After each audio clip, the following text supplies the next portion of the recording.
പുതിയൊരു കൃഷി വീഡിയോയിലോട്ട് എല്ലാവർക്കും സ്വാഗതം.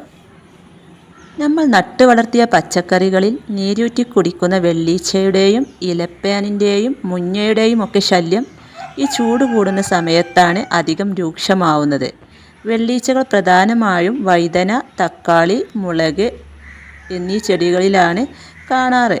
വെള്ളീച്ചയെ തുരത്താൻ ഉള്ളൊരു കിടിലൻ ടിപ്സാണ് ഇന്നത്തെ വീഡിയോ സ്കിപ്പ് ചെയ്യാതെ കാണാൻ ശ്രമിക്കുക. നമ്മുടെ ഒക്കെ വീടുകളിൽ വേസ്റ്റാക്കി കളയുന്ന ഒന്നാണ് ഈ കഞ്ഞിവെള്ളം. ഈ കഞ്ഞിവെള്ളം കൊണ്ടാണ് ജൈവ കീടനാശിനി ഉണ്ടാക്കുന്നത്.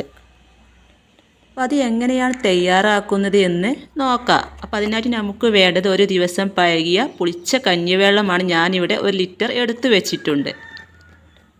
അതുപോലെ ഇതിലേക്ക് ചേർക്കുന്ന മറ്റൊന്നാണ് വേപ്പിൻ പിണ്ണാക്ക്. ഈ വേപ്പിൻ പിണ്ണാക്ക് നമുക്ക് വളങ്ങൾ വിൽക്കുന്ന കടകളിൽ നിന്ന് വാങ്ങിക്കാൻ കിട്ടും. 1 കിലോ വേപ്പിൻ പിണ്ണാക്ക് 40-50 രൂപയൊക്കെ വില വരുന്നുണ്ട്. അപ്പോൾ കഞ്ഞിവെള്ളവും വേപ്പിൻ പിണ്ണാക്കും അതുപോലെ ഇതിലേക്ക് വേണ്ട മറ്റൊന്നാണ് വെളുത്തുള്ളി. ഈ 3 സാധനങ്ങളാണ് ഈ ജൈവ കീടനാശിനി തയ്യാറാക്കാൻ വേണ്ടിയത്. അപ്പോൾ ഇത് എങ്ങനെ തയ്യാറാക്കുന്നു എന്ന് നോക്കാം. അപ്പോൾ ഒരു ദിവസം പഴക്കമുള്ള ഈ കഞ്ഞിവെള്ളം 1 ലിറ്ററാണ് എടുത്തിട്ടുള്ളത്.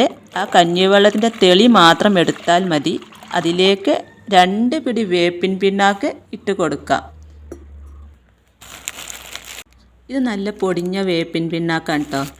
അപ്പം നല്ല കട്ടയായ വേപ്പിൻ പിണ്ണാക്കുണ്ട്. അതൊക്കെ നമ്മൾ നല്ല പോലെ വെള്ളത്തിലിട്ട് ഇളക്കി യോജിപ്പിച്ചെടുക്കണം. ആ കട്ടയൊക്കെ അലിഞ്ഞു ചേരുന്നത് വരെ.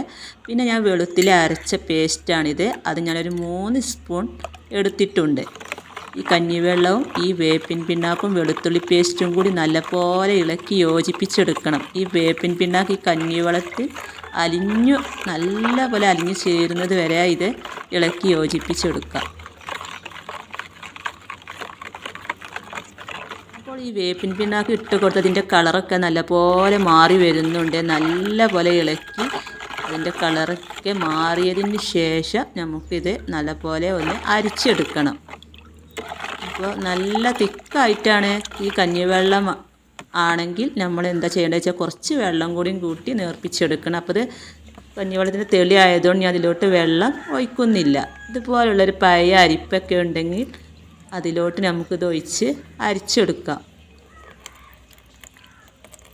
നമ്മളിത് എത്ര അരിച്ചെടുത്താലും ഇതിൻ്റെ തരി ഇതിലുണ്ടാവും. അപ്പോൾ സ്പ്രേ ബോട്ടിലൊക്കെ ഒഴിച്ച് സ്പ്രേ ചെയ്ത് കൊടുക്കുമ്പോൾ 2-3 വട്ടമൊക്കെ ആക്കി അരിച്ചെടുത്തതിന് ശേഷം മാത്രമേ ഇത് ഉപയോഗിക്കാവൂ. അപ്പോൾ ഞാനിത് സ്പ്രേ ബോട്ടിലിൽ ഒഴിച്ച് കൊടുക്കുന്നില്ല. ഞാനിത് കൈ വെച്ചാണ് തളിച്ച് കൊടുക്കാൻ പോകുന്നത്. അപ്പോൾ അതാ നമ്മുടെ ജൈവ കീടനാശിനി തയ്യാറായിട്ടുണ്ട്. ബാക്കി വരുന്ന ഈ വേസ്റ്റ് ഉണ്ടല്ലോ, അതെന്താണ് ചെയ്യുന്നതെന്ന് ഞാൻ കാണിച്ചു തരാം. അപ്പോൾ അത് വെറുതെ കളയേണ്ട. അതും നമ്മുടെ ചെടികൾക്ക് നല്ലൊരു വളമായിട്ട് തന്നെ ഉപയോഗിക്കാം. അപ്പം ഇനി ഇത് നമുക്ക് ചെടികളിൽ തളിച്ച് കൊടുക്കാം. നമ്മൾ അരിച്ചെടുത്ത ആ വേസ്റ്റ് ഉണ്ടല്ലോ, അത് നമുക്ക് ഇതുപോലെ ചെടിയുടെ ചുറ്റുഭാഗമായിട്ട് ഇങ്ങനെ ഇട്ട് കൊടുക്കാം. ഇത് ചെടികൾക്ക് ഇങ്ങനെ ഇട്ട് കൊടുത്താൽ മണ്ണിലുള്ള ഉപദ്രവകാരികളായ കീടങ്ങൾ ഇല്ലാതാവും. അതുമാത്രമല്ല നല്ലൊരു വളവും കൂടിയാണിത്. അപ്പോൾ ഓരോ ചെടിയുടെ ചുവട്ടിൽ ഇത് കുറേശ്ശെ നമുക്ക് ഇട്ട് കൊടുക്കാവുന്നതാണ്. നമ്മൾ തയ്യാറാക്കി വെച്ച ഈ ജൈവ കീടനാശിനി ഉണ്ടല്ലോ, വെള്ളീച്ച ശല്യമുള്ള എല്ലാ ചെടികളിലും നമുക്കിത് തളിച്ചു കൊടുക്കാം. ആഴ്ചയിൽ 1-2 പ്രാവശ്യമൊക്കെ ഇത് ചെയ്ത് കൊടുക്കാവുന്നതാണ്. കൈ വെച്ച് ഇലയുടെ അടിയിലും മുകളിലും ഒക്കെ ആവുന്ന രീതിയിൽ നമുക്ക് തളിച്ചു കൊടുക്കാം. നമ്മൾ ഏത് കീടനാശിനി ഉപയോഗിക്കുമ്പോഴും വെയിലില്ലാത്ത നേരങ്ങളിൽ ചെയ്യാനായിട്ട് ശ്രമിക്കണം. കഞ്ഞിവെള്ളം, വേപ്പിൻ പിണ്ണാക്ക്, വെളുത്തുള്ളി ഒന്നും ചേർക്കാതെയും നമുക്ക് വെറും കഞ്ഞിവെള്ളം പുളിപ്പിച്ചും ഇതുപോലെ തളിച്ചു കൊടുക്കാം.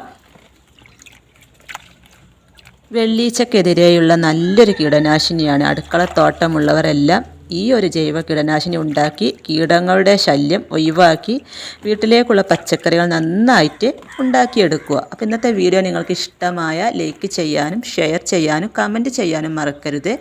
ചാനൽ ആദ്യമായിട്ട് കാണുന്നവരുണ്ടെങ്കിൽ സബ്സ്ക്രൈബ് ചെയ്യാൻ മറക്കരുത്. തൊട്ടടുത്തുള്ള ബെല്ലൈക്കണും കൂടി പ്രസ് ചെയ്താൽ ഞാനിടുന്ന വീഡിയോ നിങ്ങൾക്ക് നോട്ടിഫിക്കേഷനായി ലഭിക്കുന്നതാണ്. അപ്പോൾ അടുത്ത പുതിയൊരു വീഡിയോ ആയിട്ട് വരുന്നത് വരെ വീണ്ടും കാണാം.